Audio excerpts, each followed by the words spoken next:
মুহাম্মদ রাসূল সাল্লাল্লাহু আলাইহি ওয়াসাল্লাম লিখার জন্য তাদের উপরে জুলুম হলো এবং এটা প্রোটেস্ট করার জন্য তাদের উপরে প্রশাসন নামিয়ে তাদেরকে টর্চার করা হলো, জেল বন্দি করা হলো। আমি এই সাধারণ মানুষগুলোকে জিজ্ঞেস করতে চাইছি, আই লাভ মুহাম্মদ সাল্লাল্লাহু আলাইহি ওয়াসাল্লাম বলাটা কি অপরাধ? কেউ হিন্দু ভাই সে যদি তার ধর্মগুরুকে বলে আই লাভ অমুক, কেউ খ্রিস্টান ভাই আই লাভ অমুক, কেউ পারস্য ভাই আই লাভ অমুক, কেউ কি বলে দলিত ভাই আই লাভ অমুক, কেউ মতুয়া ভাই সে তার যদি ধর্মগুরুকে বলে আমি ভালোবাসি, এটা যেমন অপরাধ নয়, ইসলাম যারা মানে তারা যদি বলে আমি রাসূলকে ভালোবাসি এটাও তো অপরাধ নয়। কিন্তু দুঃখের বিষয় আমরা বড় ভুল করেছি। স্বাধীনতার ৭৯ বছর হয়ে যাওয়ার পরও আমার কওমের মাথায় এই ব্রেনটা এখনো আসছে না যে আজ আমাদেরকে রাষ্ট্রীয়ভাবে মিটাবার একটা পরিকল্পনা চলছে। আজ আমাদের ইসলামকে রাষ্ট্রীয়ভাবে মিটাবার একটা পরিকল্পনা চলছে, যেমন আমেরিকাতে চালিয়েছে, যেমন ব্রিটেনে চালিয়েছে, যেমন ব্রাজিলে চালিয়েছে, যেমন ফ্রান্সে চালিয়েছে। ইসলামকে মিটাও, প্রফেট মুহাম্মদ রাসূলকে মিটাও, মুহাম্মদ রাসূলের বিরুদ্ধে নোংরা ফিল্ম তৈরি করো, মানুষের কাছে মিডিয়ার মাধ্যমে মিথ্যা প্রচার ছড়াও।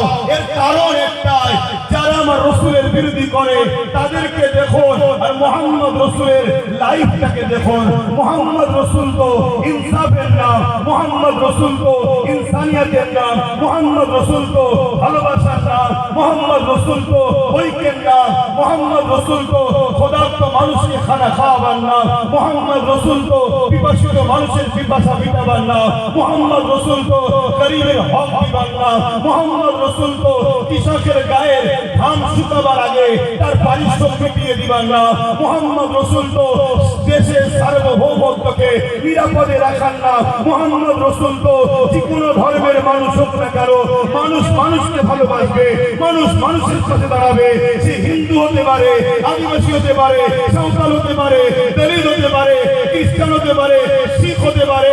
কোন মানুষ যখন বিপদে পড়বে মুহাম্মদ রাসূল এই মানবতায় শিখিয়েছে তার পাশে দাঁড়াও, তাকে সাহায্য করো, তাকে পিয়ার করো, তাকে তার পাশে দাঁড়িয়ে তার বিপদ মুক্ত করো।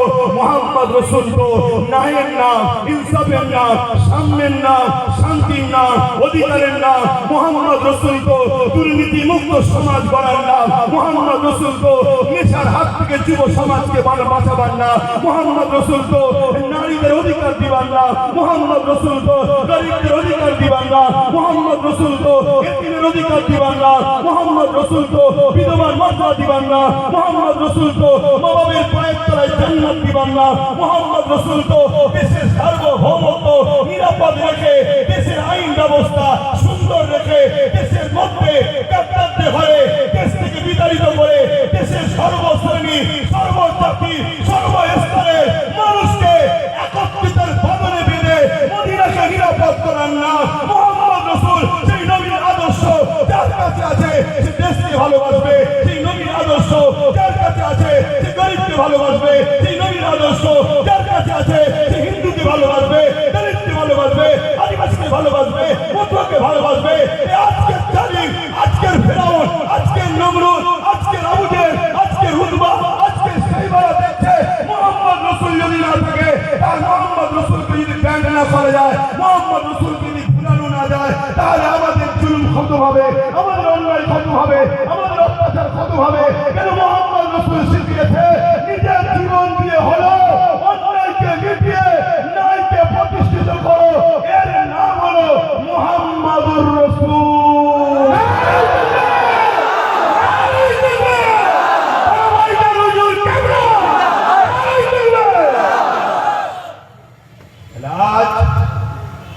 আমার দেশে যখন ব্রিটিশরা শাসন করছিল 200 বছরের কালো খাবার মধ্যে শিকলে বন্দী করে রেখেছিল। দিল্লির জমিন থেকে আব্দুল আজিজ মুহাদ্দিস দিল্লী রহমাতুল্লাহ আলাইহি আওয়াজ দিলেন, দেশকে ব্রিটিশের হাত থেকে আজাদ করার জন্য ব্রিটিশদের বিরুদ্ধে লড়াই করা হলো। ওদিকে টিপু সুলতান, ওদিকে আপনার উত্তর 24 পরগনা হাফেজ কুতুবীর, ওদিকে হাসনাতুল্লাহ খান। এভাবে উলামারা ব্রিটিশদের বিরুদ্ধে ঝাঁপিয়ে পড়ল। দিল্লি থেকে লাহোর পর্যন্ত প্রতিটা গাছে গাছে উলামা হাফেজদের লাশ ঝুলতে শুরু হলো। তথাপি উলামারা মাতৃভূমির ইজ্জতের রক্ষার স্বার্থে ব্রিটিশদের কালো হাত থেকে দেশকে বাঁচাবার জন্য লড়াই করেছে। কেন মোহাম্মদ রসুলের নামই কেন হুজুরের সুন্নাত হলো দেশকে ভালোবাসা। আজ আমার ভারতবর্ষে কেন্দ্র সরকার থেকে বসেছে, তারা দেশকে লুটছে, দেশের সম্পদকে লুটছে, দেশের এয়ারপোর্ট থেকে শুরু করে ট্রেন থেকে শুরু করে দেশের এলআইসি থেকে শুরু করে সবকিছু একটার পর একটা বিক্রি করে দিচ্ছে। তারা দেখছে আগামী দিন এই মোহাম্মদ রসুলের অনুসারীরা যদি জেগে যায়, ব্রিটিশ যেভাবে পালাতে বাধ্য হয়েছে, আমাদেরকেও পালাবার রাস্তা খুঁজে পাবো না। অলরেডি বাংলাদেশ, নেপাল বিভিন্ন জায়গায় পালাবার রাস্তা পাচ্ছে না। এজন্য তারা ভাবছে এমন কিছু ইস্যু তৈরি করো যে ইস্যুতে মুসলমানরা গরম হবে, মুসলমানরা রেগে যাবে, রাস্তায় নামবে, আন্দোলন করবে। আমরা তাদের উপরে লাঠি চালিয়ে তাদেরকে মেরে তাদেরকে ঘাবড়া দেবো। কিন্তু মনে রাখবে এই পরিকল্পনা তো বদরত আবু জেল করেছিল যে মাত্র 313 জন এই সুযোগে এদেরকে মিটিয়ে দাও। মনে রাখবে তোমার হাতে প্রশাসন থাকতে পারে, তোমার হাতে রাজ ক্ষমতা থাকতে পারে, তোমার হাতে বন্দুক থাকতে পারে, তোমার হাতে পাওয়ার থাকতে পারে, আমাদের কিছু নাই ঠিকই, কিন্তু আমাদের মধ্যে এমন একটা পাওয়ার আছে যার নাম ঈমান।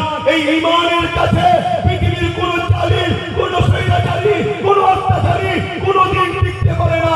ইতিহাস খুলে দেখো, চিঙ্গিস খান 1 কোটি মুসলমানকে মেরেছে, 1 লক্ষ উলামাকে মেরেছে। হালাকু খান মুসলমানদের মাথার খুলি নিয়ে বড় বড় রাজপ্রাসাদ তৈরি করেছে। ইতিহাস খুলে দেখো, এটি কি অত্যাচার করেছে। তথাপিও শত শেষ রেজাল্টটা দেখো, বিজয় কিন্তু ইনসাফ করা নাই পড়া মুহাম্মদ রাসূলের গোলামদের জন্যই বিজয় লিখা রয়েছে।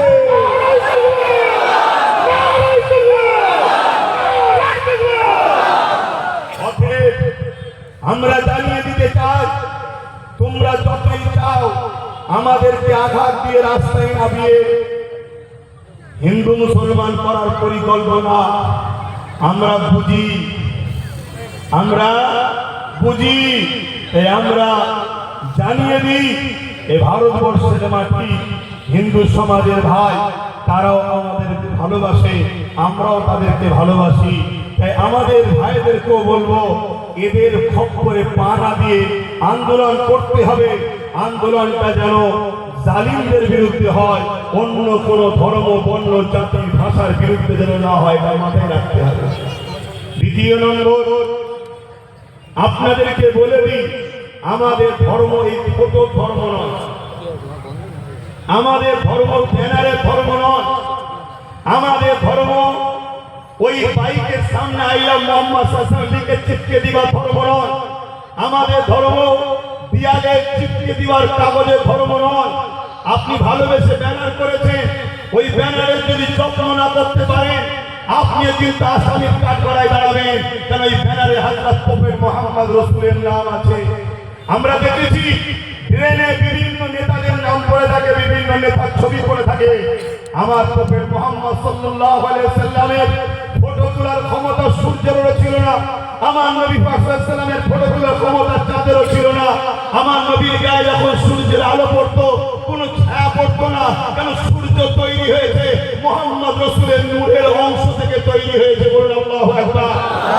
আপনি জানেন কি জানেন না, হযরত প্রফেট মুহাম্মদ রাসূলুল্লাহ সাল্লাল্লাহু আলাইহি ওয়াসাল্লাম, আশা করছি জানেন, হযরত আলীর আসরের নামাজ কাজা হয়ে যাচ্ছিল, উংলির ইশারা করেছিল, ডুবা সূর্য হযরত মুহাম্মদ রাসূলুল্লাহ সাল্লাল্লাহু আলাইহি ওয়াসাল্লামের কথায় আবার দ্বিতীয়বার ফিরে এসেছিল। হযরত আলী আসরের নামাজ পড়েছিল। আজকে যেসব পাদরমুখো, ছোটমুখো মানব নবী পশুগুলো আমার নবীর বিরোধী করছো, তোমরা সবকটা শয়তান, সবকটা জালিম, পৃথিবীর বড় বড় জালিম নেতা ইয়াহুদ জাহান্নামের কুকুর থেকে শুরু করে তোমরা সবকটা বদর এক জায়গায় হও, হয়ে সূর্য তো তোলা দূরের কথা, একটা আলোর বাল্ব চালাবো, একটা লাইট চালাবো, ওই ল্যাম্প থেকে উংলির ইশারাতে সরাতে পারো কি দেখবো। তোমরা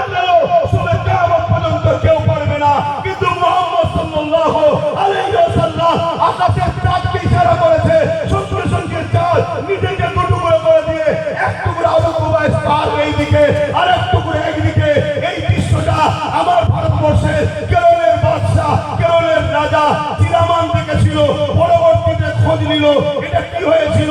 পরবর্তীতে যখন খোঁজ পেল মোহাম্মদ রসুলের আঙুলের ইশারায় চাঁদ টুকরো হয়েছে, তখন এই চিরাবাগ রাজা হিন্দুস্তান থেকে কেরল থেকে গিয়ে মক্কার জমিনে গিয়ে মোহাম্মদ রসুলের কাছে নিজেকে খেদমতে পেশ করে ইমানের কালেমা বলে মোহাম্মদ রসুলের আদর্শে জিন্দেগিকে ধ্বংস করে দিয়েছিল। আজকে সেই মোহাম্মদ সাল্লাল্লাহু আলাইহি ওয়াসাল্লামের উপরে কেউ আঘাত দিবার চেষ্টা করলে এতে আমার হুজুরের কিছু যায় আসে না। জোরে বলে না। হচ্ছে আকাশে চাঁদ উঠলে দেখবেন বাদুরগুলো ডানা মেলে। হ্যাঁ, বাদুর ডানা মেলেছিস কেন? বলছে চাঁদের আলোকে রুখে দেবো। আচ্ছা বলুন তো, বাদুরের ডানা থেকে চাঁদের আলো রুখা যাবে? কথা বলে এমনি তো বাদুরের মুখটা একটু উঁচু টাইপের। ও যদি মনে করে আমি পাহাড়ে ধাক্কা মেরে পাহাড় উল্টে দেবো, মনে হয় পাহাড় উল্টাবে না, বাদুরের মুখটা আরো যাবে। আজকে যে টাকলা গুলো এইসব কাজ করছো, সময় থাকতে থাকতে সুধরে যাও। এমনি তো হনুমান মূর্খ দেখতে, না হয় এমন বিপদে পড়বে তার খেলা ওই পারস্য সম্রাট জানে। পারস্য সম্রাটের কাছে এই ওয়াকিয়াটা একটু মন দিয়ে শুনবেন। পারস্য সম্রাটের কাছে হযরত নবী মুহাম্মদ রাসূলুল্লাহ সাল্লাল্লাহু আলাইহি ওয়াসাল্লাম একটা চিঠি দিয়েছে। কি চিঠি? পারস্য রাজা ছিল জালিম, নারীদের একজনযুক্ত, শরাবী ছিল, চরিত্রহীন ছিল। চিঠি লিখেছে কি? অন্যায় বন্ধ করো, জুলুম বন্ধ করো। নবী মুহাম্মদ রাসূল সাল্লাল্লাহু আলাইহি ওয়াসাল্লাম মুসলিমদের পক্ষে দাঁড়িয়ে তোমার বিরুদ্ধে লড়াই করব, সংগ্রাম করব, এই এলান করে চিঠিটা দিয়েছে। পারস্য রাজা আমার রাসূলুল্লাহ চিঠিটা দেখে টুকরো টুকরো করে ছিঁড়ে ফেলে দিয়েছে। যিনি চিঠি নিয়ে গিয়েছিলেন উনি এসে আমার রাসূলকে বলছেন, হুজুর আমার বড় দুঃখ লাগলো, নাজ্জাশী বাদশা চিঠি নিয়েছে, মানবে কি না মানবে তার ব্যাপার, কিন্তু ছিঁড়ে দেয়নি। রোমের বাদশা চিঠি নিয়েছে, মানবে কি মানবে না তার ব্যাপার, ছিঁড়ে দেয় না। এমন করে পৃথিবীর অনেক দেশের রাজারা আপনার চিঠি নিয়েছে কিন্তু ছিঁড়ে দেয়নি। পারস্যের রাজা আপনার চিঠিকে টুকরো টুকরো করে ফেলে দিয়েছে। হুজুর আমার বড় দুঃখ লেগেছে। আল্লাহ নবী মুচকি এসে বললেন, হে আমার সফি, হে আমার সাহাবী, শোনো, ও আমার চিঠি ছেড়ে দে, ওর রাজত্বকে টুকরো টুকরো করেছে। এবারে কি হচ্ছে শোনো। बाप का बेटा सिपाही का घोड़ा, कुछ ना हो थोड़ा थोड़ा। কথা পড়েছি না? বাপ ছিল যেমন চরিত্রহীন, ছেলেটাও একটা ছিল চরিত্রহীন। একটাই ছেলে ছিল পারস্য রাজা। কিভাবে টুকরো টুকরো হচ্ছে দেখো। বাপের চরিত্র খারাপ ছিল। রাজা বৈদ্য হাকিমের কাছে গেছে, হাকিমকে বলেছে যেমন কোন দাওয়াই দাও যাতে পাওয়ার মারবে। বাকিটা বুঝতে পারছেন?